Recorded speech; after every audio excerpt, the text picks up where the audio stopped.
Well, hello everyone. Thank you so much for joining my video here. My name is Terrence Rizell.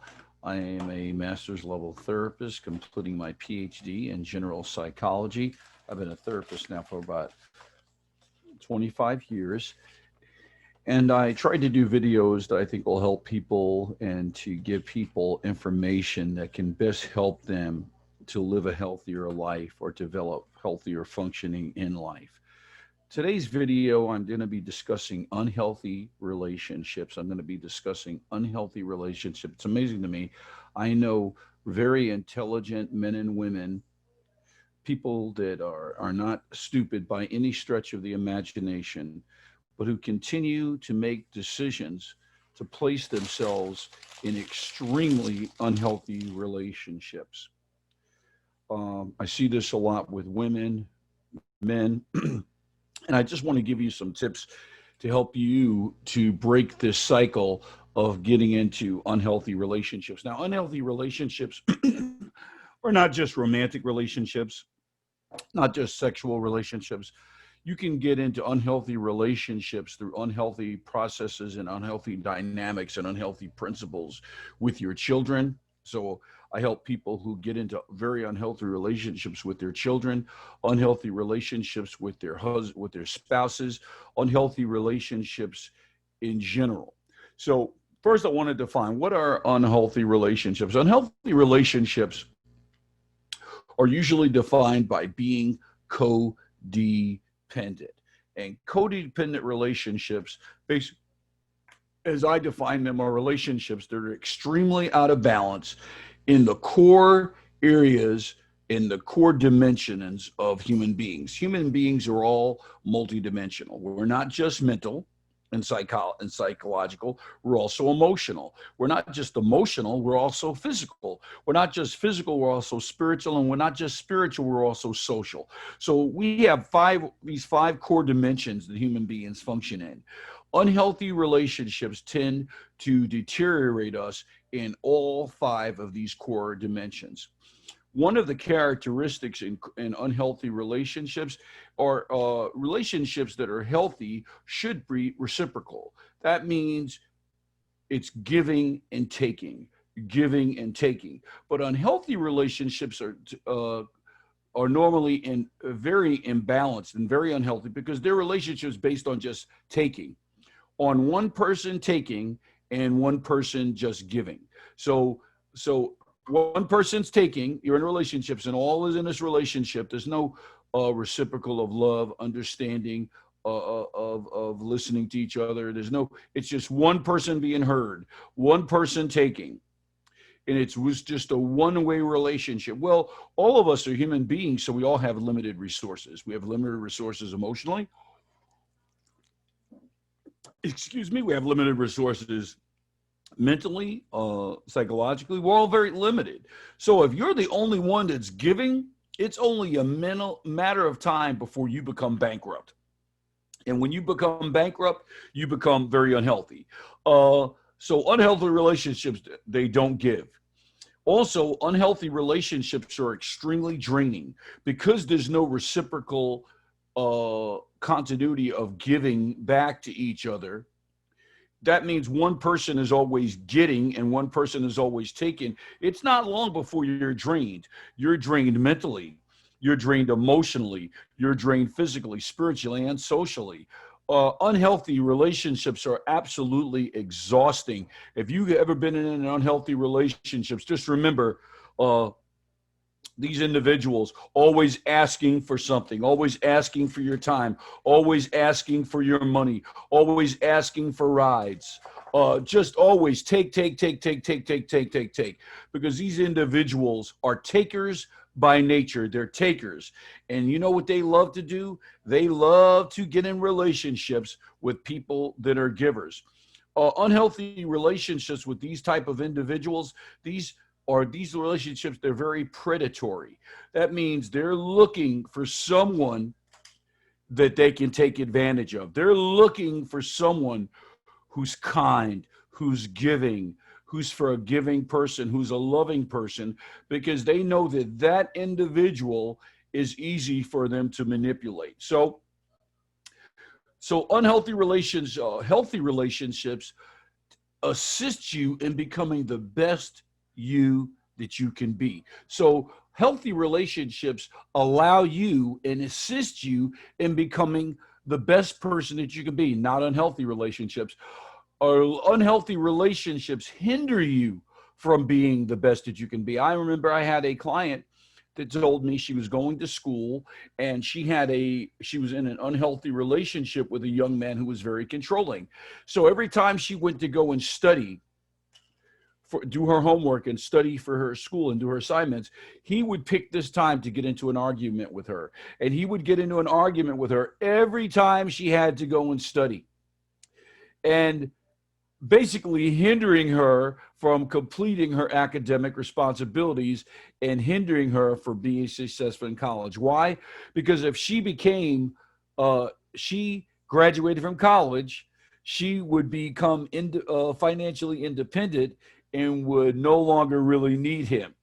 And these unhealthy relationships are based on them needing you. They want you to need them. They want you to be dependent on them because these unhealthy relationships tend to be very controlling. Unhealthy relationships come from the standpoint of control. These individuals can't see that you would just choose out of an act of your will to be with them. So they feel like the only way that you'll be with them is if they control you. So these unhealthy relationships don't respect you. There's a lack of respect. Unhealthy relationships don't respect you. So they don't respect your decisions as an individual. That's one of the reasons why they need to control you, because they don't respect you. Don't respect your intelligence. They don't respect your desires. They don't respect your will, your own will. They don't respect anything about you. So unhealthy relationships continue to be represented by a lack of respect for your desires, what you want, what you care about, your hopes and your dreams. So those are attributes of unhealthy relationships. They tend to be very codependent. They take, they don't give. They're very draining. They have a lack of respect in the area of your desires, what you want, what you think, that your value. They basically don't respect anything about you. This is one of the attributes that makes them unhealthy. So these relations, how do you know when you're in an unhealthy relationship? Well, I'm going to give you some keys to show you the dynamics of unhealthy relationships. And if these dynamics ring true to you, if you see these things working, it's not just one thing. It's not that people don't make mistakes. But if you see these dynamics and these attributes to be the ruling contribution to your relationship, let me be the first to tell you that you are in an unhealthy relationship. So in unhealthy relationships, they are based in control.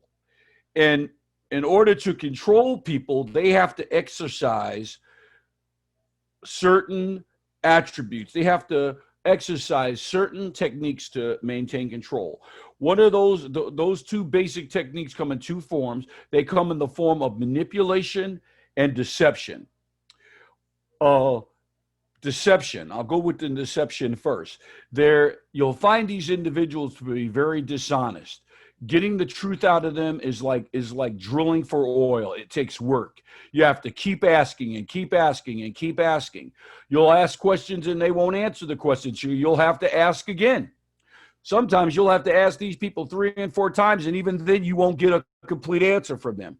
But you'll find deception is one of the key points in the techniques in their relationships.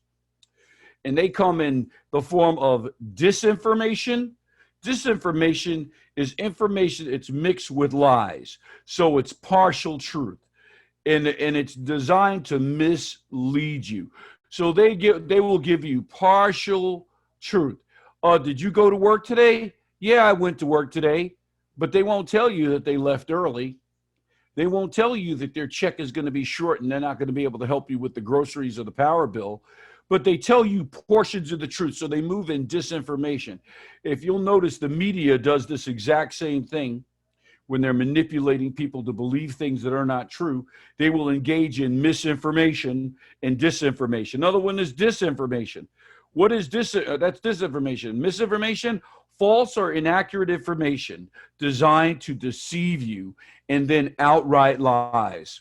So whenever you see disinformation, misinformation, and outright lies, people are attempting to either mislead you or completely deceive you. I'm going to give you some examples in our society. This is going on right now, and I'm going to tell you about this. Uh, this guy, Jacob Blake, who was shot 7 times by the police, and they're telling you, oh my God, he's a victim. We need justice for Jacob Blake. They need justice for Jacob Blake. But do you know that the media hasn't mentioned anything about the girl's house that they arrested him at, where he had gone into her house while she was sleeping in bed with her child and raped her and put his fingers in her vagina when he knew that he was not welcome at her house, then stole her ATM card and made several unauthorized purchases on this single mother's card. I can assure you he wasn't giving her a dime to help her.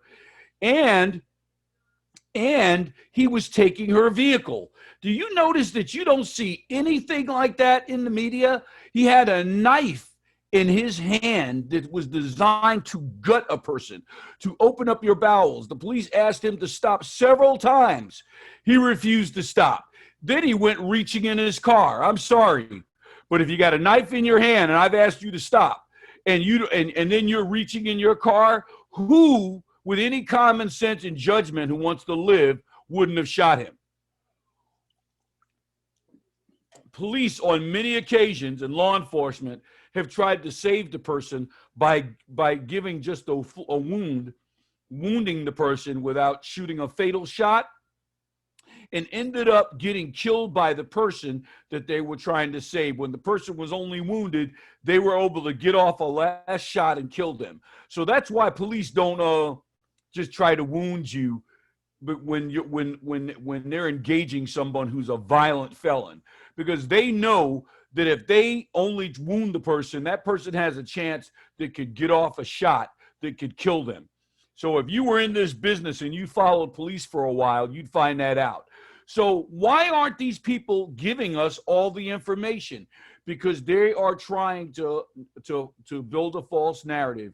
All these people that they're calling for justice for are violent felons resisting police. But you'll notice that you don't hear that.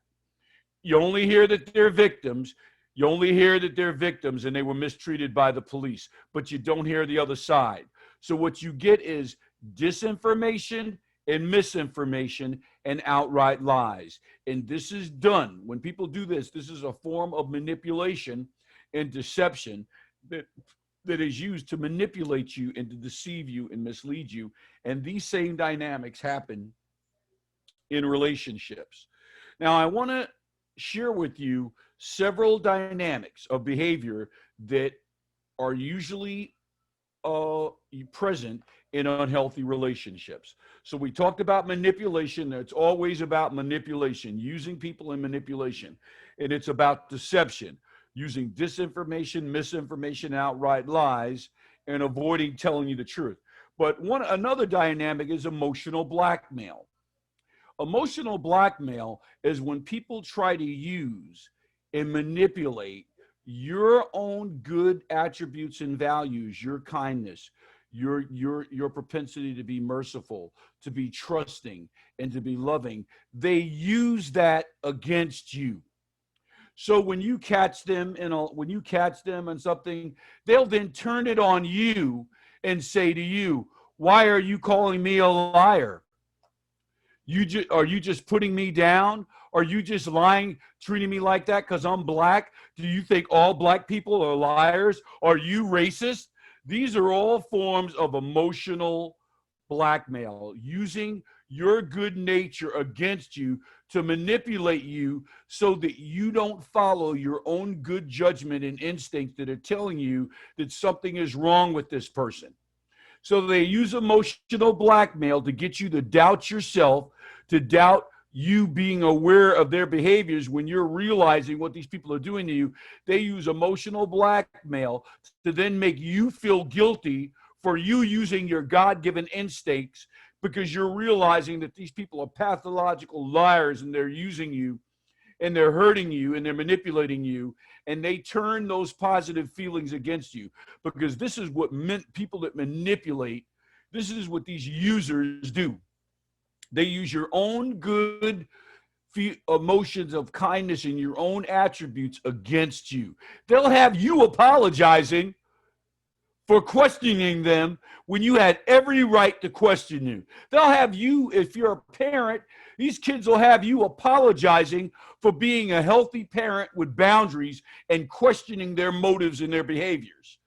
They'll have you feeling bad for being a healthy parent, balanced parent that's using healthy discipline, healthy boundaries, and they'll have you apologizing for it.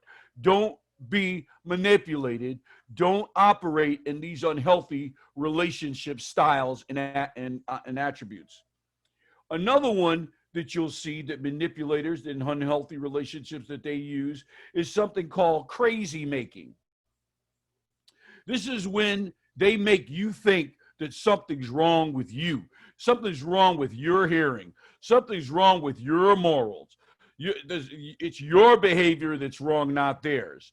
So what these people will do is you'll remind them of something they said, and they'll tell you they didn't say it. There's something wrong with you. You heard them wrong. You misunderstood them, because these people are in a perpetual state of feeling misunderstood. Nobody's misunderstanding them. People are seeing exactly who they are. People are seeing exactly about their manipulative, deceptive, low character behavior. You're not seeing it, or you're not accepting it. Call them out on it. If you know they said something, call them out on it. But they'll use crazy making to make you think you're crazy. Something's wrong with your hearing. What's wrong? I didn't tell you that. I didn't say that. What's wrong with you? You don't hear things straight? Are you not hearing things right? And they try to make you doubt yourself. These are all very manipulative and deceptive behaviors. Now, if these are kids that are doing this to you, you need to call them out on it. Stand your ground. Call them out on it. Set your boundaries. Trust yourself.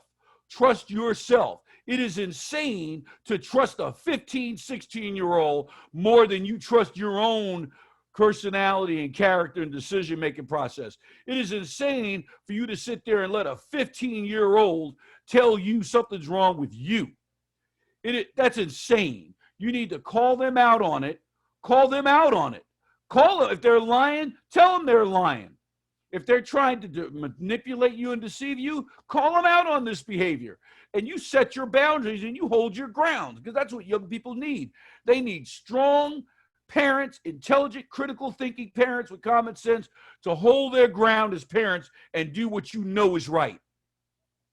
But if this is a boyfriend, you need to get as far away from this person or girlfriend as you possibly can. You need to get as far away from this person as you possibly can. The only way to successfully deal with an unhealthy relationship, when you're talking about a romantic relationship, is to get the hell out of it.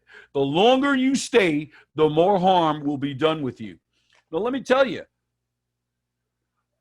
I'm not there. I can't say you're a better judge than me. But I'm going to tell you, if you see these behaviors have been taking place for long periods of time in various situations, these are personality problems.